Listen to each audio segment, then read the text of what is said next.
So I just want to end by giving everybody an opportunity to talk about if there's one thing that that all women could do to help each other more, to manage these transitions. What would it be? You know, motherhood is the most unique thing that we're ever going to do in our lives, and we all do it differently. But that doesn't mean we can't help each other tremendously. And I couldn't be a mom without other moms. I just, you know, I love dads, I love men. I'll probably talk to them again in 10 years. But right now, for me, it's all about you guys. You're the only ones I want to talk to and hear from. And I think we really need each other, not in a kumbaya way. Not so that you tell me that you like my haircut and I look good in these pants, but that...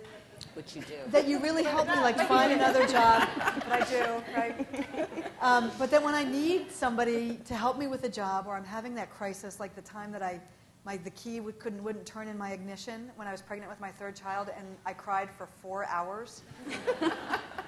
And the other moms were the ones who helped me. So what can we do? Anybody. Let's kick it off. Well, when your key won't turn, you have to yank down on Which a man actually told me. I'm sorry. But I personally think that this is absolutely an amazing thing, and Dawn did put me on the spot and say, "Come on, you got to do this." But the more I thought about it, the more it was. It really is just this sort of powerful woman thing that is such a rare thing. Like our grandmas and mas fought for, you know, for us to be able to go back to work. And I just think being absolutely honest with other moms. You know, the friend that's, you're going to love it. It's going to be so great. It's going to be perfect and amazing and awful and hideous and chaos. Just to be honest and, you know, don't sugarcoat stuff. Yeah. And, yeah, just, you know, support each other. Ask for help. That was the best thing that I learned is, you know, just tell people. I'm really having a hard time. And a lot of my friends didn't have children when I did, so they didn't exactly know how to help, but just saying, you know, they were great. And so, you know, use each other and be honest about what you need. And even if you don't know what you need, ask and make sure, you know, you have a good support system. This is going to sound kind of hokey, but I found in my life it's made such a difference to actually know people in my neighborhood who have kids, because when you know your neighbors, you can ask them to do things for you. Like, if I can't take my child to school one day because I'm throwing up with the stomach flu, you know, they can because they live down the street and they're going by my house anyway. And it's made a huge difference in my life to actually be connected with the people who live close to me and who have children in the same age range. I'd also say be not judgmental. One of the things when reading your book that maybe I'm just oblivious to it, but I don't really feel that huge, like the working moms at the preschool, you know, my son's first grade, when I'm dropping him off, I don't feel like I'm getting to stare down by the moms, although we do call them the mommy mafia sometimes. And I typically, I'm there on Fridays in my sweats and, you know, hanging out too, and I don't point at the mom. So I think having a little less judgment about people's choices. I think before I had kids, I had thought it was going to be all, I'm not sure I was too cool for God, but I had a lot more judgment about what would work and when it would work and how it would work, and not so much anymore. And that feels, I appreciate it when people aren't judging how I'm doing things, and I try not to do it to other people.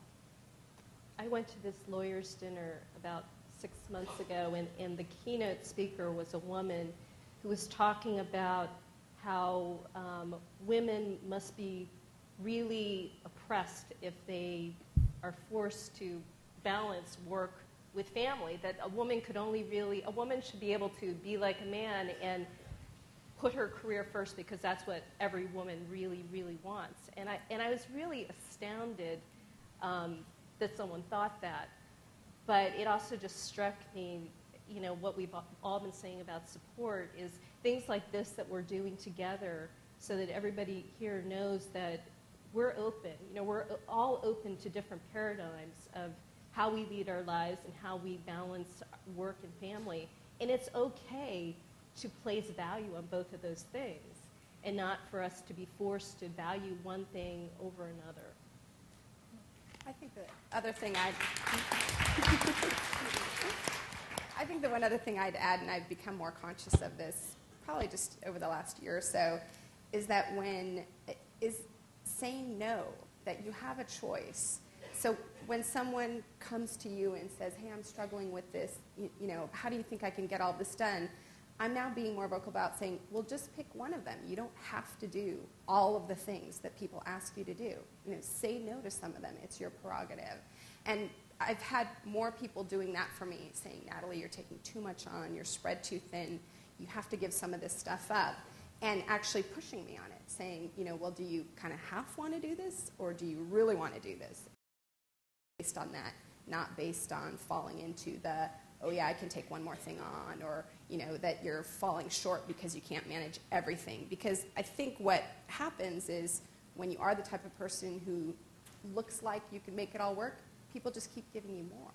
And so it just gets harder and harder. And so say no. Just pick the best things that you want to do. Marianne? I think I would echo what Kirsten said. I think, you know, since I've been a stay-at-home mom for the last couple of years, I hear a little bit more about what goes on the playground. And I think there still is a bias and a divide between the working moms and the non-working moms. And I think we really do need to support each other. I mean, I have friends who, you know, used to give me a hard time about sitting at home eating bonbons all day. And then, you know, I have other friends who, you know, say horrible things like, you know, the working moms don't really care about their kids as much as we do because, you know, they've chosen to go back to work. So I think if we can all just give each other a break and respect the choices that we make at different times in our lives, I think we would all be better off. So.